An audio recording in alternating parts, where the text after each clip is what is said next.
CQ, the old friends net, 160 meter AM. This is N4LQ taking check-ins now.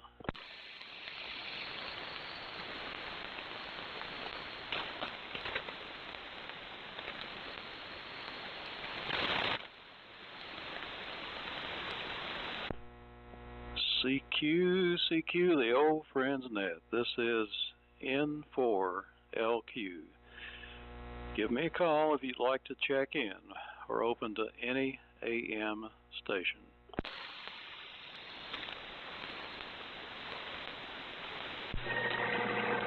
It's WB4NKL.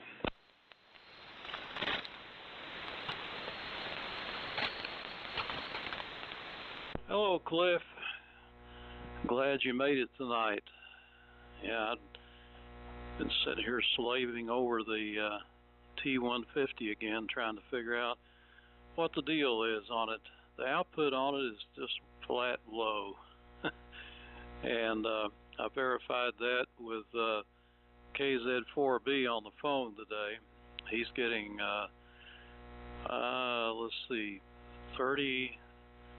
Well, it was 30 watts on AM, I believe, and 115 on CW.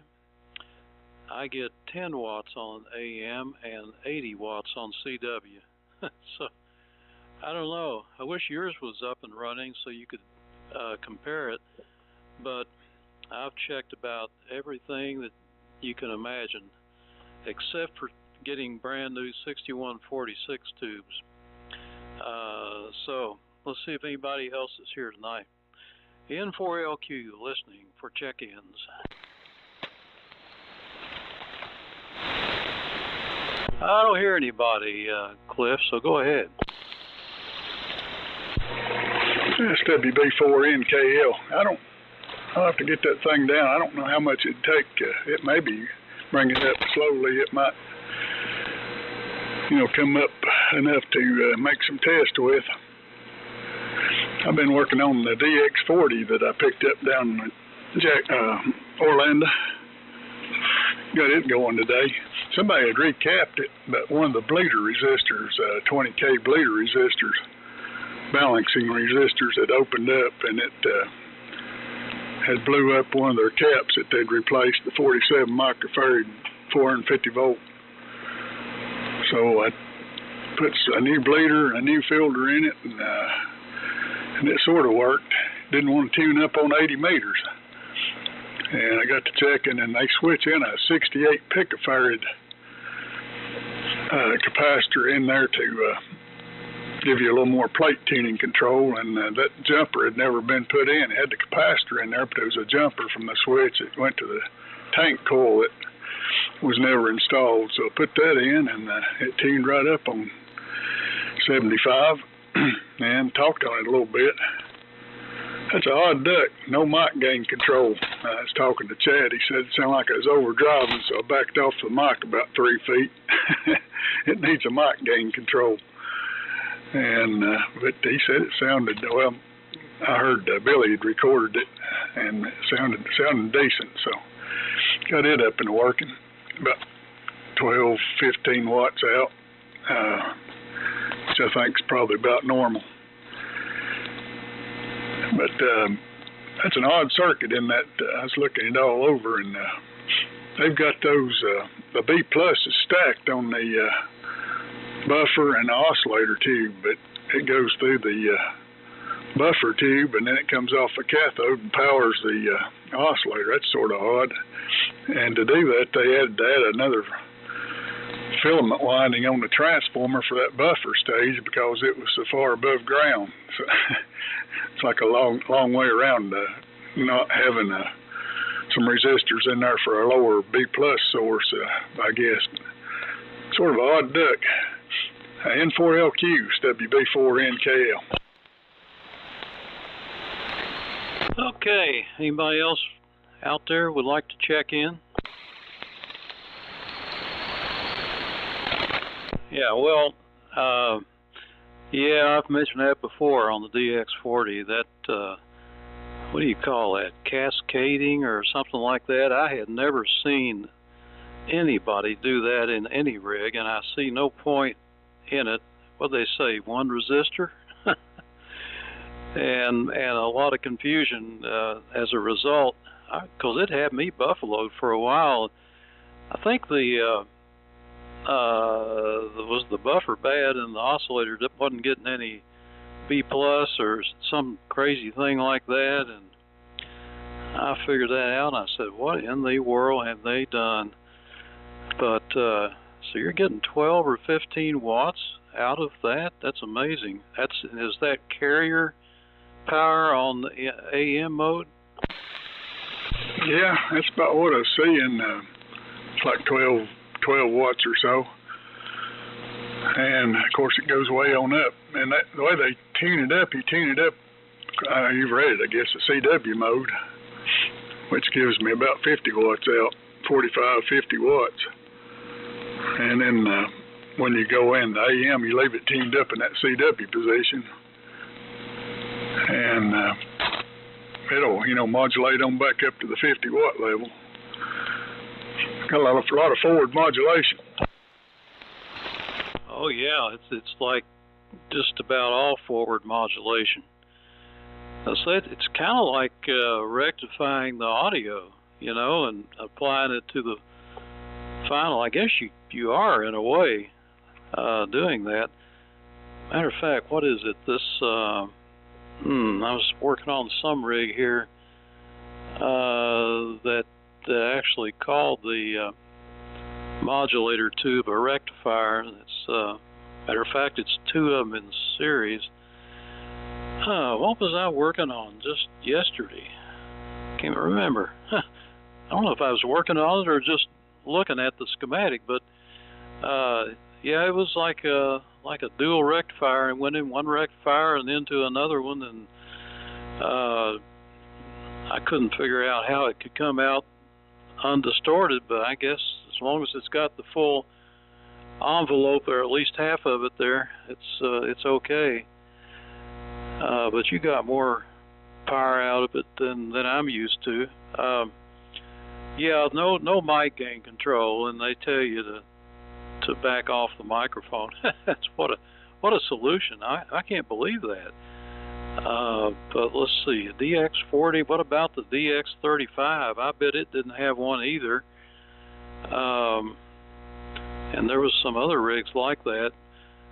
But that's one reason to use a D104 power mic with the control underneath, and you can set it where you want to. Yeah, I'd like to. I might just stick a 1 meg trim pot in there between the speech amplifier, between the 12AX7 stages, because you pick up a lot of background noise that way. Just backing off the mic, it don't help all the extraneous noise coming in. I got the trains come by here and all that stuff, so it overmodulate me. So it needs a mic gain that you could back it down about 3/4 of a turn. Probably could just stick a little 1 meg. If I use the same mic on it all the time, probably just stick a little 1 meg trim pot, thumb wheel type deal under there between the 12AX7 stages. It might be a good addition, but it sounded pretty good. So it's like all the other screen modulated. They do pretty good for what they are. No, when I run, of course, I'm using this RF Sense switch, TR switch, and if I run too much power, like the Valiant, now that's up there at the limit of what that thing can handle, but it kind of distorts the audio going into the receiver when I monitor it, and I'm wondering what else it might be doing. But I think that sensing circuit might be rectifying it a bit and producing some clipping somehow, or a distorted RF, and The lower the power of the rig is, the better it sounds on my live stream when I listen to myself.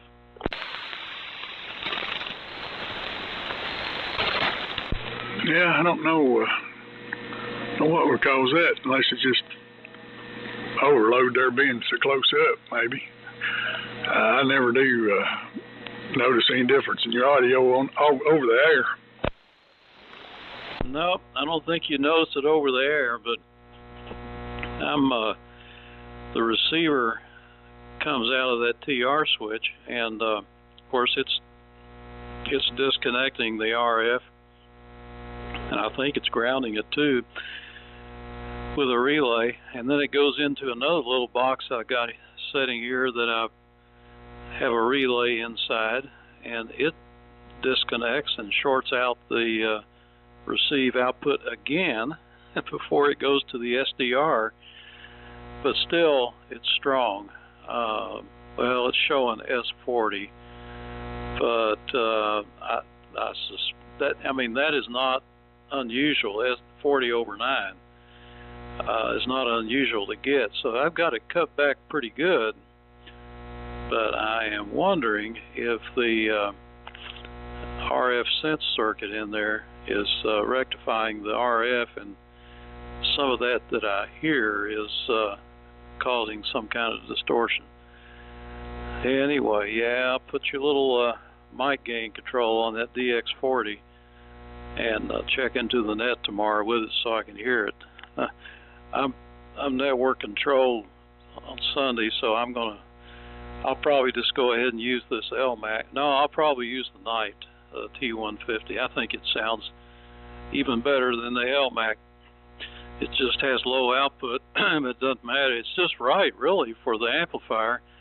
If it put out as much power as John's, I'd be in trouble. I'd have to use my attenuator to cut it back. Let's see if anybody else is here. This N4LQ.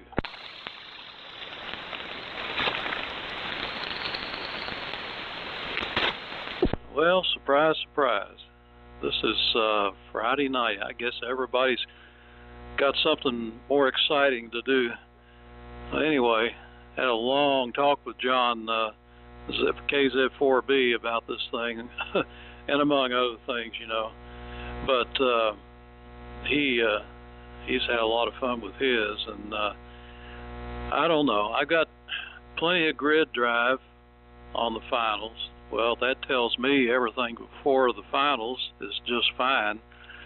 As long as I got enough power coming into the grids, got plenty of grid current showing, and let's see, I got plenty of plate voltage. It's like over 800 volts, which is really pushing the upper limit of a 6146, but that's what it's supposed to be. And that's how he's getting like 115 watts out of his. Then the screen voltage is what I consider to be low in proportion to the plate voltage. It's only like 146 volts in AM mode. And well, it's about the same in either mode, in CW or AM. And that just when you're in AM mode, the screen voltage comes off the modulator, which it's got a tap there between two resistors, and I guess the condition of the modulator tube could influence that. And the modulator tube has 640 volts on the plate, which it's supposed to have, so that's okay. Tube check's good. It's kind of a weird tube. A DH7, something like that. And I don't think I have another one of those oddball tubes. Let's see.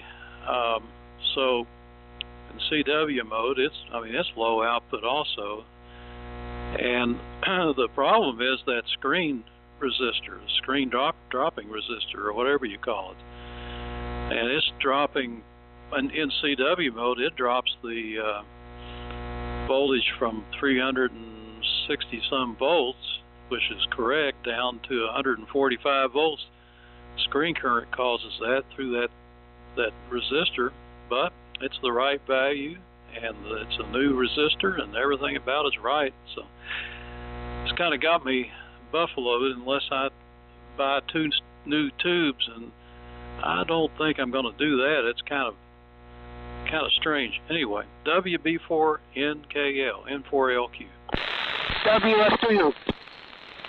Hello, Mayor. You're after Cliff. Go ahead, Cliff. Yeah, N4LQ, it's WB4NKL. Well, it's where you want it then. If you want to, like I say, drive an amp. So I wouldn't put a whole lot of effort into it. I guess you just like to know, though. I was thinking, like in the HW101, the sideband transceivers, they run 800 volts on the plates of those 6146s, and without any problem. And that's what you usually get out of a power albums, around 100, what John's talking about, 115 watts or so. I don't know what the screen voltage is on the I have to look back in the schematics on the HW101. Might look at that and see what screen voltage they're running. I wonder what it would do if you would parallel a little bit better resistance with that screen resistor and raise the screen voltage a touch, see if they'd make it go on up. And like I say, it could just be the tubes you've got. But there's not much else going there as long as you got a good resonance in your tank circuit. You got good grid drive, and the plate voltage is good. There's not much else there, Steve, except like I say, the lower voltage and maybe the tubes. It's pretty nice here today. I got out. I did the 3-mile walk again today. It sounds like it's going downhill here from here on out. They're calling for some snow here overnight, and the high tomorrow is in the morning, and it starts dropping, so I think it goes down into the teens by tomorrow night. So not looking forward to that. Hopefully we'll get out of that, warm back up for next week.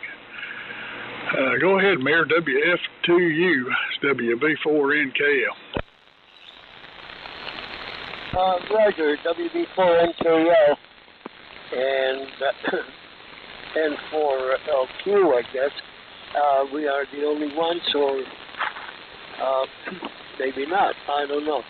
But I came in a little bit late, so I just heard your call, Steve, to see if somebody is joining, and I pressed the mic, the PTT button, and it didn't transmit because I forgot that I have the transmitter on standby. So by the time I turned the switch to operate, you already were talking. So anyway, good evening. I came out a little bit late. I was busy in the house with getting the XYL ready to go tomorrow morning to the Landville Farmers Market, and so I'm here now, relaxing. Nothing new. I'm still working on the Gunset G76. I started to clean the knobs. They really look good now. And tomorrow I have enough time. No more honeydews tomorrow, so I can finish buttoning up the G76 here with a new panel and run some testing on it. So, N4LQ, this is WF2U. Okay, WF2U N4LQ. Yeah, sounds like you got a nice day planned. I don't think our weather is supposed to do anything tomorrow. I don't know what the deal is with everybody's talking about snow and all that stuff tomorrow. I think it's, here we go, let's see. Tomorrow 51 degrees, tomorrow night 27, and then 54 on Sunday and 28 at night. So it's kind of a, you know, cold nights, but just slightly below freezing, but in the mid 50s, low to mid 50s during the day. So Shelby's the oasis, I guess. Yeah, I did my 2 miles today. I was walking along, and this lady stopped to ask me how I was feeling, and we got to talking about, we had a neighbor that died today down at the end of the street, this doctor's wife, and it's one of the biggest houses here. He's got 5 acres down there on the end of the road, and so I saw the ambulance go by this morning, and anyway, she told me that the ambulance stopped there and they were in there for like 2 hours before they hauled her out. So I don't know what happened, but within like 2 or 3 hours, the obituary, well, it wasn't the obituary, but the funeral home notice was online, and people were looking and talking about the link to it, and how in the world, of course they have to notify the funeral home immediately when they do the pickup, so, but it's amazing how quickly that shows up, and then there'll be an obituary.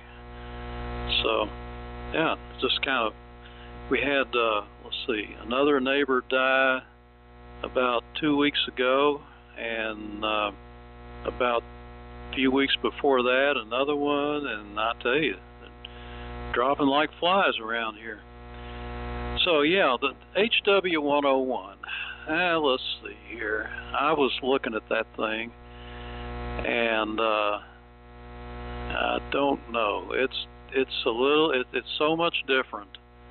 And where'd it go? I was looking at that, and I was going to make a comment. Oh yeah, the screen grids tie together and go through a choke, an RF choke, and let's see, they go down and they go through a 10K resistor, so that helps. 10K resistor, and mine is 8.2K. Yeah, 8.2K. So it's a little higher resistance, but I don't know yet what the voltage is supposed to be. It's probably in the manual here somewhere. WB4NKL N4LQ. Yeah, N4LQ, it's WB4NKL. I wonder what your, you didn't comment on your plate current, Steve. I wonder if it's normal or low on the plate current. Are you able to get what plate current they recommend? I guess if you can't get that, that would point to a lower screen voltage also, I guess. But like you say, it's got the right resistor, and it makes you wonder what's the difference between yours and John's. I might try to get this one down and fire it up, see what's going on with it. From what I remember, it had power out and everything, but it was I was afraid to run it because it had all those original caps. But I don't think it's ever been used any. So I think whoever built it probably just didn't get their license or something. It just don't look like it's ever been used. Well, I wished I was in Shelby for the warm weather. I don't look forward to till tomorrow and try to get out and walk in that mess. And I got a train coming by. I'll go ahead and send it over to Mirror till that gets gone. WF2U, it's WB4NKL. Yeah, Roger, WB4NKL. This is WF2U. Yeah, both of you sound pretty good. Booming in here. Very low noise. So it's nice that when they say armchair coffee, except I don't have I have a regular chair here, but I could still lean backwards. Just when I turned the receiver and I heard you, Steve, mentioning somebody's DX40, which is interesting.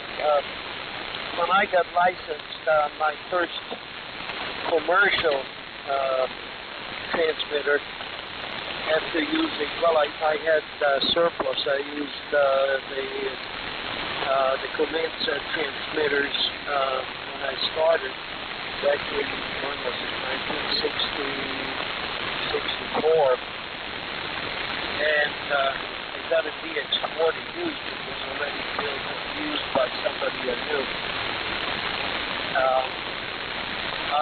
I used it for a long time, actually, and because of the controlled carrier, of course, controlled carrier modulation, when I zero beat on somebody and gave them a call when they were in sideband, sometimes they heard a little bit if I wasn't exactly zeroed on the frequency. They warned me that I have some carrier. The S meter, their S meter is obviously responded just like in the single sideband signal because of the pretty good fluctuations between the carrier and peak audio. By the way, I did use the DX1. I made a very nice P12, and on the same test that I did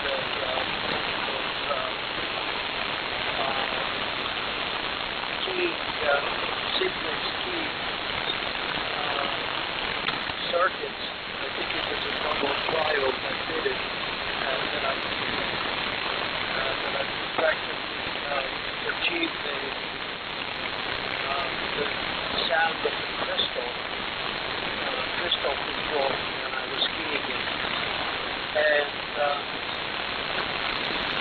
I was very, very stable because I made it from the north side transmitter. So it was not drifting at all. It was really fun to use it. I did the field that came with practically AM and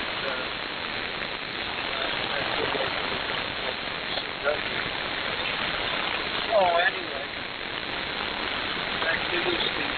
N4LQ, WF2U. WF2U, N4LQ. Yeah, same thing happened tonight as it did last night. Your signal faded down, your audio's real weak, and I'm getting a little bit of noise from somewhere. But I think it's just, I don't have that trouble with Cliff, but your signal's not strong enough to really overcome it. And then your audio's down to like 25% modulation or something. I don't know, maybe it's just me, but something happens. I think you're getting too relaxed or something. I don't know. Well, the HW101 schematic is too different. That screen's tied into the ALC, and it gets all jumbled up in that mess.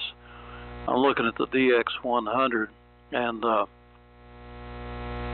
it's a little fuzzy too, so I don't know. I'm trying to ascertain. Oh, it's got a clamping tube on it, so that complicates things. But yeah, I mean, let's see, you asked about the plate current, and it is, it's not what it ought to be. It's below, you're not supposed to go over 250. And when I was talking to John, he loaded his up to just like 300 mils. So he was kind of overdoing it, but 250 is the limit. And I'm doing good to get right at 200, so I'm under what I should be. But you know, it just kind of makes sense if the screen voltage is too low, and that seems to be the problem. and I can't figure out why it's too low. Now I can short that screen resistor out with the alligator clips, and on the AM mode it'll jump up to 20 watts, not 30 like he's getting, but 20, which is fine. You know, that is really what I would have expected, about 20 watts. But on CW, that sends it over the moon. I don't know, it goes crazy. It starts out okay, and then about 2 seconds later, something shorts out or arcs or something, and so I quickly disconnect that. So it's got to have a screen resistor in there of some sort to drop it down. It's just way too much screen voltage. But anyway, again, that maybe I need to experiment with some different values, but you shouldn't have to. Anyway, I don't know what the weather deal is. It must be something on the other side of the mountains going on, and we're isolated by the mountain range between us. Cliff, anybody else out here like to check in? This is N4LQ. Go ahead.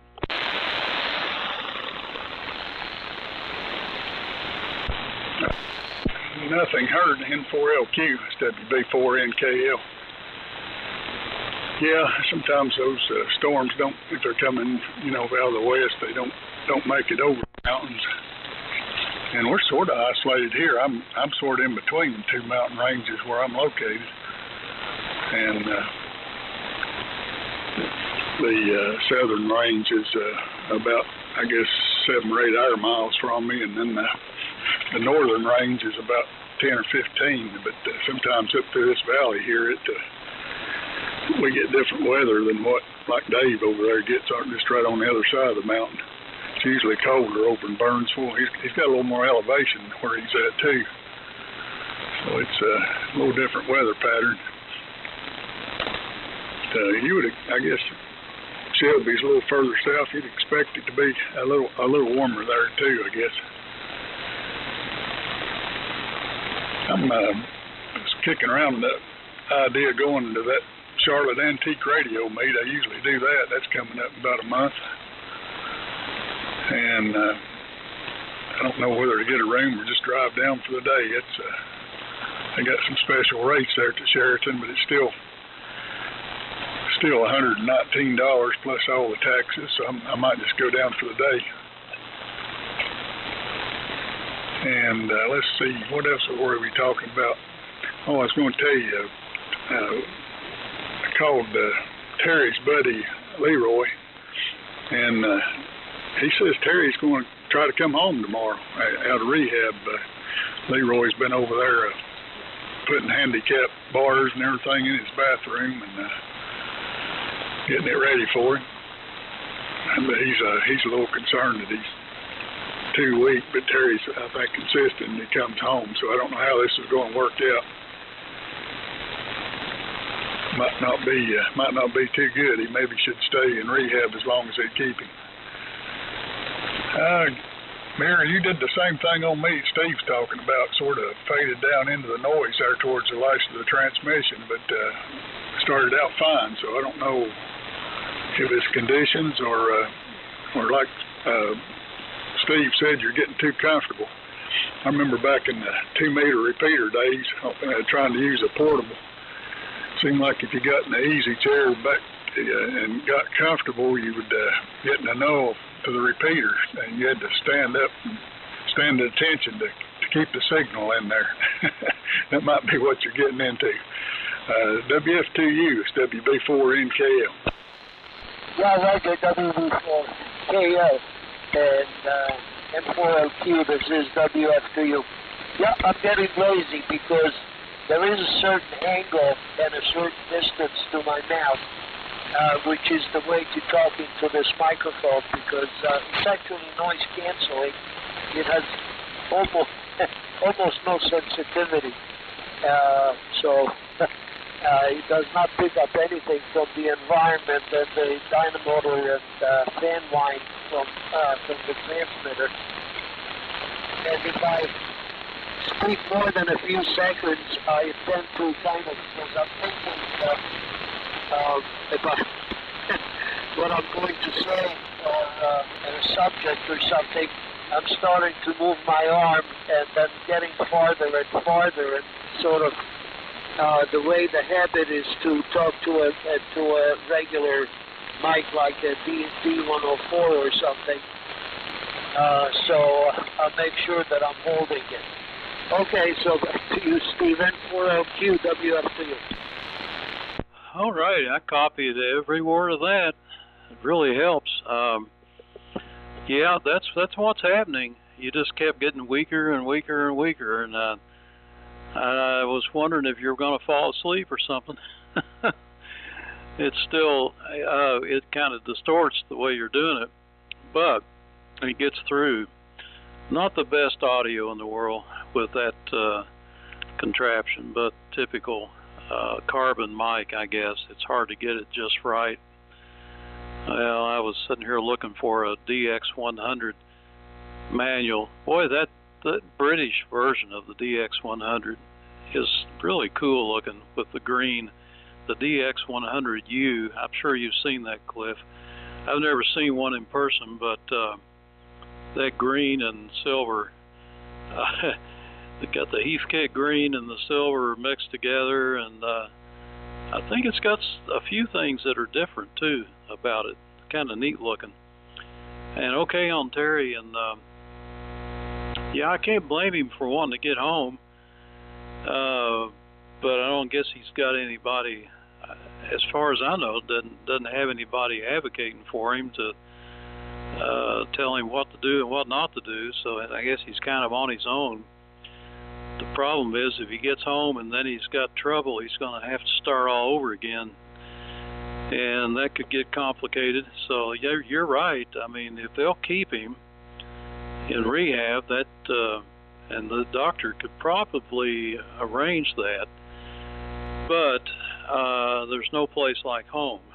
So he probably wants to get around the familiar surrounding. He's been gone so long. I can't believe he. I don't know. He was having these holes show up inside in different places, and I still haven't heard anybody explain what in the world that was all about. And you may never know.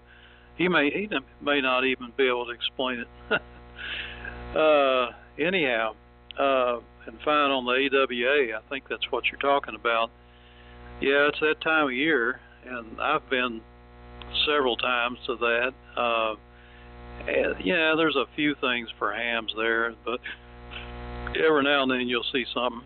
I remember seeing that one DX100, which I kind of stopped and looked at it. I think the guy wanted $20 or $25 for it. Man, it may just been $20. It was kind of rough.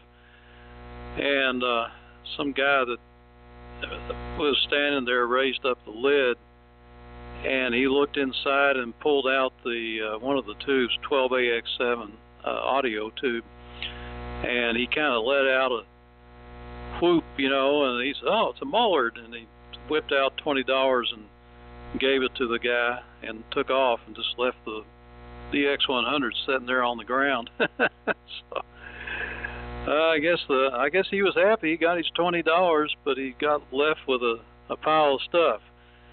WB4NKL, and by the way, $119 is cheap these days for a motel, especially that one. I can't believe that's all it is, because I'm hearing stuff like $300 a night up at the Xenia Hamfest. WB4NKL, N4LQ. N4LQ, it's WB4NKL.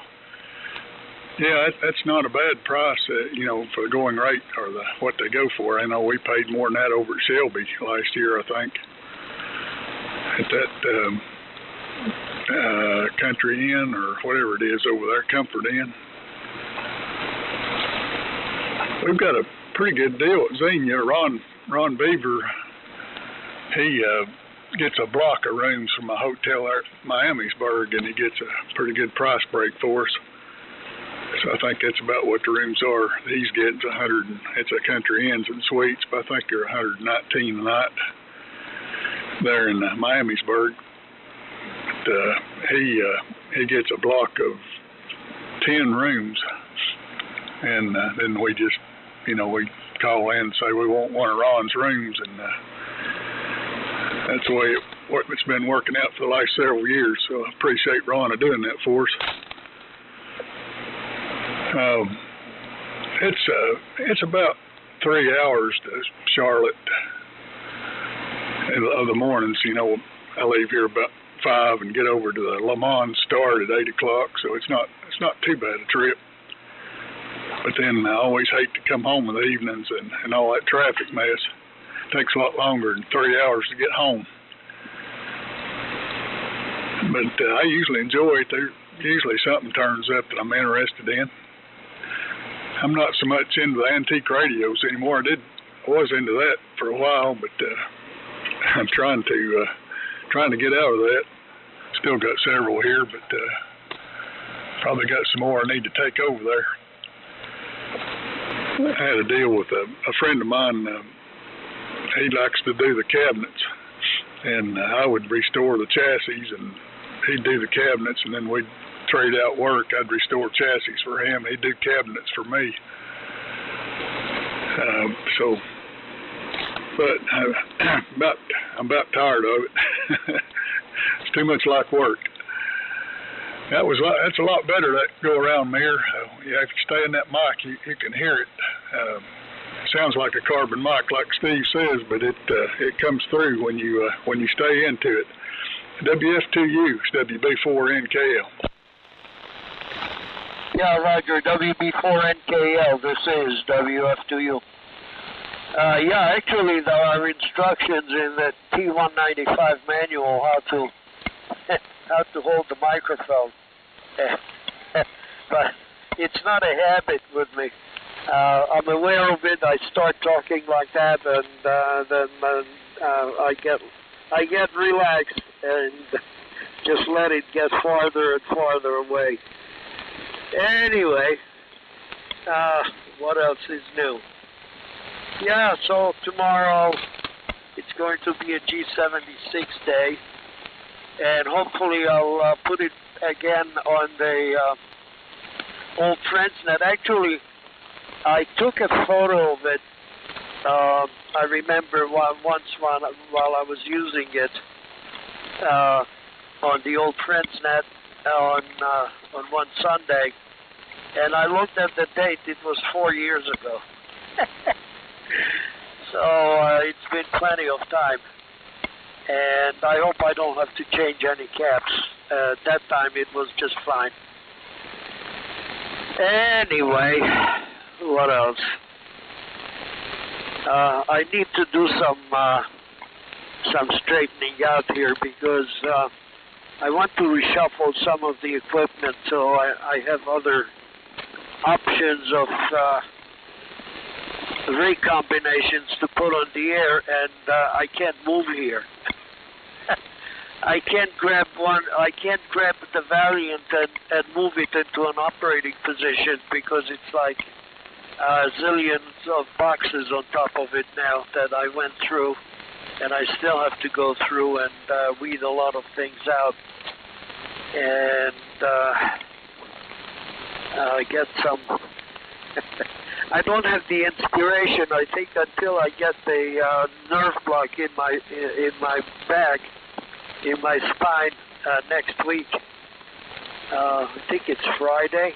The last Friday of the week, of the month. And so probably I'll feel more inspired to start doing some weightlifting here. So that's what it is. N4LQ, WF2U. Yeah, WF2U, N4LQ. Well. Yeah, boy, your signal's nice and loud now. I think the rule is this: the distance your mouth is from the microphone is inverse to the distance my ears are to the speaker. I could write a formula for that, I believe. And yeah, so that Le Mans start, that is something else. That kind of reminds me of the Shelby Land Rush thing, and the Le Mans start is, yeah, I don't know. I guess that the idea is to try to make it fair, but it gives all the sellers a chance to swap amongst each other. That's, but I think the spots, the flea market spots in that thing are expensive, so you kind of dissuade me from getting involved. And it's like you got to join the club every year to get in the door. It's, I don't know what the fee's up to now. It seemed like it was over $30 or something just to get in. So I was like, I don't care that much about it. Let's see, DX100. Now, get this, the power output, it says. This is in the Heathkit manual from back in the 60s, or the 50s, whatever. 100 to 125 watts phone. 100 to 125 watts phone, and 120 to 140 on CW. Now, it's only got two 6146s. And the Valiant, of course, I couldn't find anything published about what it's supposed to put out, but I was doing good to get 115 watts with three 6146s, no matter what I did. And I had solid state rectifiers. The Viking one was kind of the same way. The 4D32, I could get 80, 85 watts. That's about it. I know you said that's all you could get out of it, but it seems like I'm plagued with everything that has low power output. My line voltage is 123 volts. My rice boxes, they all put out the right amount of power. Shows up 100 watts on the watt meter when it says it on the radio. But I don't know what the deal is. Let's see now. It shows, all right, 289 watts right now, carrier. And let's see what the meter on the amplifier, which is kind of hard to read. Yep, 280 something on the amplifier. So everything reads right, except for some of these tube type transmitters. Kind of bugs me. Okay, anyway, there you go. Over to you, Cliff. Now let's drag your feet and see if anybody else wants to hop in here. WB4NKL, N4LQ.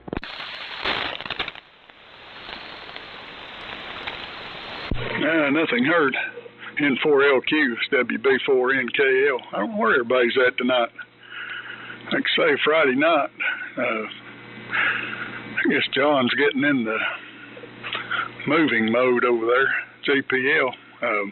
I'm not sure exactly what days he's going to be actually moving, but I know he's getting close. And Tony, I don't know what he's into. There's just a few here that's not showed up tonight. Yeah, I guess you've tried several different 6146s. Might be worth investing in a new set. See if that does anything for you, and then you'd have them on hand. But most of the Valiants, I see about 125 watts. I guess is if you load it up to the rated current. Of course, most of the ones I've had will put out 150 if you push the current on them, but I don't ever do that. But at the rated current, normally about 125 is what I see here, Steve, on a Valiant. And I wonder how Mark's doing with the Valiant. Be interesting to hear it on the air when he gets his. I wonder if he had an antenna up. I guess that might have been one of his holdbacks. I'm not sure what kind of antenna, what his antenna situation is, but maybe he'll get it fired up here before long. Go ahead, Mayor. WF2U, WB4NKL.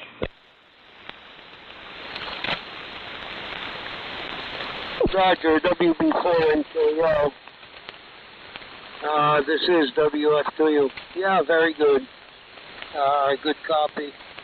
I actually expected a little static since the rain is expected a little bit later, like maybe 2-3 hours of rain. So I don't know. But definitely there is no static. And, oh yeah, the story about the DX100 for $20, and the guy pulled out the tube. Yeah, those tubes are getting ridiculous with the audio full crowd. And I got a DX100 also at a Hamfest for $25. And I might be surprised, but I haven't touched it yet. It was so grungy and full of dust. Everything is in there. No bangs or anything. It was just like, I don't know. It looked like somebody emptied a vacuum cleaner bag several times on it and in it.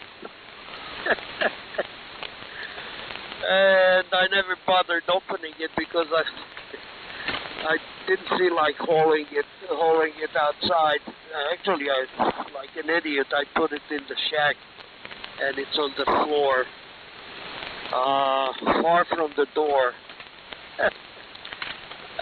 Because in order to clean it up, I definitely don't want to do it indoors. But nice compressed air. I have a little compressor that I use for cleaning, blowing dust out of electronics. A very small a small compressor. One of those pancake look, called the pancake compressor. And that's what I'm using for cleaning. But it definitely has to be done outside. And I didn't get to checking my DX100B. What happened to the audio? If you recall, Steve, I tried to put it on 160, and it was terribly distorting. It loaded up very nicely, but something with the audio. Now I'm going to put it back on 75 meters and see if it does it there too. I don't think it has to do with it, with the frequency range, but just for the heck of it. Anyway, so that's, oh yeah, another thing, one other military radio that is easy for me to get to right now and hook it up again is an ATD. With the dynamotor and the cable, it's easy for me to get the dynamotor right underneath it on another shelf, and it's in a shelf that is very accessible. I used to have that on the old Transnet also, occasionally, and it actually has a pretty good audio considering. That was the competitor of the when they had the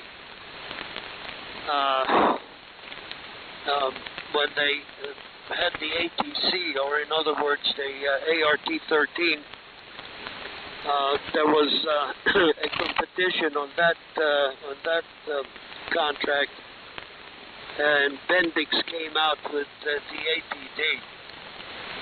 But that's really way older technology. It's only 4 channels, presettable channels. And instead of 100 watts out, it's like maybe 50, 60 watts max. Anyway, so that was my long monologue. N4LQ, WF2U. Anybody else out there want to check in?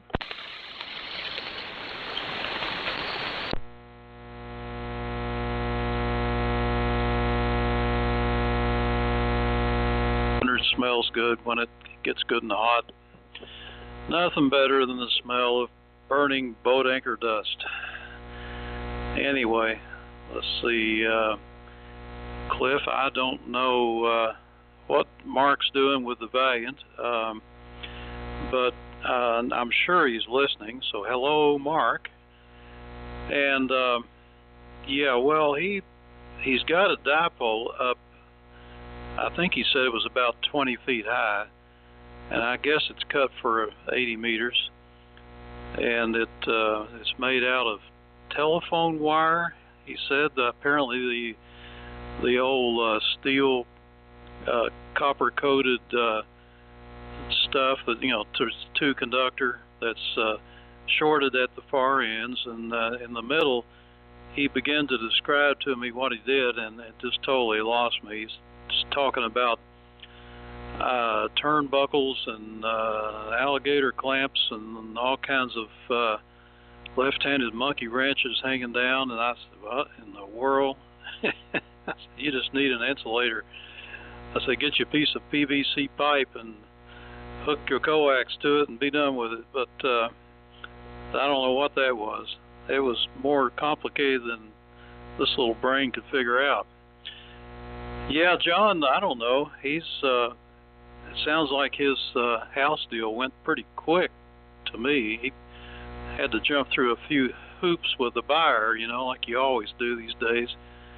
The only time I ever had it easy was we had a house in LaGrange, Kentucky that we had built, and we put it up for sale, and it was in no time. Some guy showed up at the realtor's house and said, I want to buy that house, and he didn't even look at it. He didn't even look at our house. Apparently the company he worked for was moving him to Louisville, and just said, whatever house you need or whatever, we'll give you credit for it. And he paid cash for it, and we were out of there. I mean, I think he gave us a week to get out, and that was it. And we were hard pressed to find another place. We had to move fast. But that's the way it was. And these days they don't give you any time. You sell a house, you got just you're doing good to get any time to get out at all. A lot of times they want possession on date of deed, which means you almost have to move before you know you got the money. And that's a well, I'm gonna say oxymoron, but it's a whatever. It's just kind of scary, that's for sure. So I don't know about the power output on these things, Cliff. Like I said, that Valiant was. Now I've had a Valiant before that put out 150 watts easy, but some of them will, some of them just won't cooperate. And you know, I told Mark, you know, if we looked at the meter, you could see how much it was putting out, and 20 watts, nobody could possibly tell any difference on the far end anyway. But it's just kind of weird, you know, why they do that. Over to you, WB4NKL, N4LQ. That's WB4NKL. Yeah, when you think about it, you can run your power from 80 watts to 140 watts, and anywhere in that range, people's not going to see maybe a width of a needle difference. So it don't really help to push the watt meter to the maximum. Here, a good deal on your G76. I've got one of those that I cleaned up a while back. I took those aluminum knobs and I took a piece of 1/4-inch shaft and fastened the knobs down and put them in my battery drill. And Steve said, I forget what he said he uses, but I use Blue Magic, I believe is the name of it, metal cleaner. I put a little bit of that on the rag and spin them in that drill and hold that cloth up to them, and they come out looking like chrome when you get done with them. You can't get the the ridges where your fingers goes. It don't shine up that good, but the face of it and the skirt, they look like chrome when you do that treatment to them. You just got to be careful that you don't get the rag wound up in the drill. But that's a way I usually clean them up. They look pretty good when you get done. 9 o'clock, I guess I'll go ahead and get out and head into the house. Turn the heat down and hope it don't get as cold as they say it will tomorrow night. So if it does, I might not be in here tomorrow night, but we'll see. 73s and enjoyed it. Thanks for hosting this here, Steve, and sorry we didn't have more participation. Get it out here in a minute. Go ahead, Mir. WF2U. It's WB4NKL. Roger, WB4NKL. This is WF2U. Yeah, very good. Oh, yeah, that's a great idea. I was thinking about it. Well, actually, what I was thinking is to get a buffing wheel for my bench grinder. I have a small bench grinder, and I said, maybe I'll go and put a buffing wheel in there. But this is much simpler. Don't have to go out and buy anything. Can do that. Yeah, definitely. Of course, the ridges. But I started to clean them. I have a different metal cleaner that is expressly good for aluminum. And then I tried another one that is supposedly for all metals. Actually, they work the same. I compared. I did one up with one, but I simply did it manually. I put several layers of those sharp, those yellow sharp rigs that are pretty soft, and they look like little dense towels. And I left that cleaner a little bit on it, and then I simply rubbed it on the cloth, and it looks pretty nice that way. But for sure, something rotary is much easier to use. The ridges, I used an old toothbrush and trying to get it into the ridges and everything, and then I was rubbing it lengthwise along those ridges. It sort of helps, but it does not get it as nice and clean, shiny as the top and the flat sides. Anyway, have a good night, Cliff, and it's my time also to go, just about. So I might as well say 73 to Steve also, and thanks for running the net, and we'll be here tomorrow night. Tomorrow morning is the Midwest Military Radio Collectors Group net on 40 meters upper sideband. I'll be there as usual. So, 73 all. Have a good night. N4LQ WF2U 73. All right, guys. Thanks a lot for showing up tonight.